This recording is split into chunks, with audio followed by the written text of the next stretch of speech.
Hi friends, আসসালামু আলাইকুম। মনিরাস কুকিংয়ে আপনাদের সবাইকে স্বাগতম। আশা করছি আপনারা সবাই ভালো আছেন। আজ আমি আপনাদেরকে এমন একটি খাবার তৈরি করে দেখাবো যেটি সময়ের সাথে সাথে হারিয়ে যাচ্ছে, আর সেটি হলো দই চিড়া রেসিপি।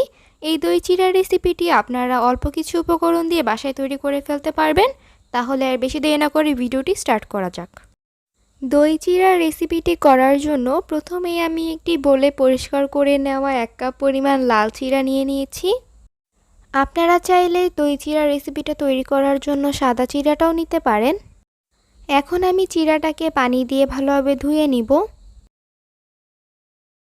চিড়াতে কিন্তু অনেক ময়লা থাকে, তাই চিড়াটাকে ভালোভাবে ধুয়ে নিতে হবে।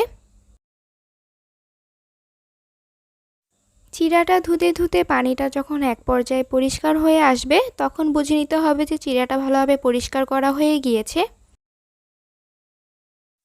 আপনারা দেখতে পাচ্ছেন চিড়াটা কতটা পরিষ্কার হয়ে গিয়েছে।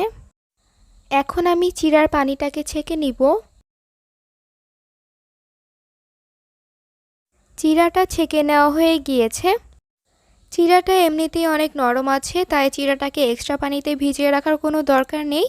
এক্সট্রা পানিতে ভিজিয়ে রাখলে চিড়াটা কিন্তু আরও নরম হয়ে যাবে, তখন খেতে আর ভালো লাগবে না।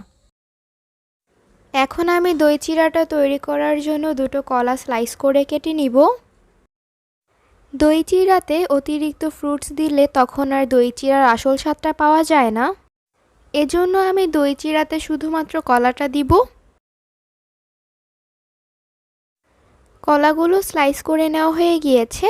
এখন আমি দই চিড়াটা সার্ভ করে দেখাচ্ছি। দই চিড়াটা সার্ভ করার জন্য প্রথমে আমি একটি সার্ভিং বোলে দিয়ে দিচ্ছি পরিমাণ মতো ভিজিয়ে রাখা চিড়া। পরিমাণ মতো চিড়াটা দেওয়া হয়ে গিয়েছে। এখন আমি পরিমাণ মতো টক দই দিয়ে দিচ্ছি। আপনারা চাইলে মিষ্টি দইও দিতে পারেন। আমার টক দইটা দিয়ে খেতে ভালো লাগে, তাই আমি টক দইটা দিয়েছি। আপনারা চাইলে মিষ্টি দইটাও দিতে পারেন।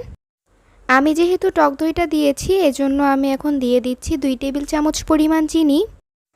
আপনারা যদি মিষ্টি দইটা ইউজ করেন তাহলে চিনিটা দেওয়ার কোনো প্রয়োজন নেই।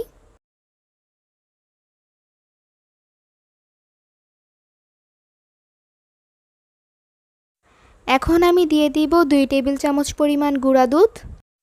গুঁড়া দুধটা দেওয়ার ফলে দই চিড়ার স্বাদটা আরও বেড়ে যাবে। গুঁড়া দুধটা দেওয়া হয়ে গিয়েছে। এখন আমি দিয়ে দিব স্লাইস করে রাখা কলাগুলো। দই চিড়াটা কিন্তু মিক্স করে খেতে হয়, আমি আপনাদেরকে মিক্স করে দেখাচ্ছি না, আপনারা মিক্স করে খেয়ে নেবেন। কলাটা সাজিয়ে নেওয়া হয়ে গেলেই দই চিড়াটা হয়ে গিয়েছে। আপনারা দেখতে পাচ্ছেন অল্প কিছু উপকরণ দিয়ে মজাদার দই চিড়াটা হয়ে গিয়েছে। আপনারা চাইলে এই দই চিড়াটাকে সেহরি, ইফতার কিংবা ডেজার্ট হিসেবেও খেতে পারেন। এই দই চিড়াটা খেলে কিন্তু সারাদিন শরীরটা ঠান্ডা থাকে। আপনারা যে কেউই চাইলে আমার এই দই চিড়া রেসিপি দেখে বাসায় খুব সহজেই বানিয়ে ফেলতে পারবেন। আশা করছি আপনাদের কাছে আমার আজকের রেসিপিটা ভালো লেগেছে। ভালো লাগলে আমার ভিডিওটিতে লাইক দিবেন এবং আমার এই ভিডিওটি আপনাদের ফ্যামিলি এবং ফ্রেন্ডসদের সাথে শেয়ার করবেন। আমার চ্যানেলটি সাবস্ক্রাইব করে পাশেই থাকবেন। আজকের মতো তাহলে এখানেই বিদায় নিচ্ছি। সবাই ভালো থাকবেন। আল্লাহ হাফেজ।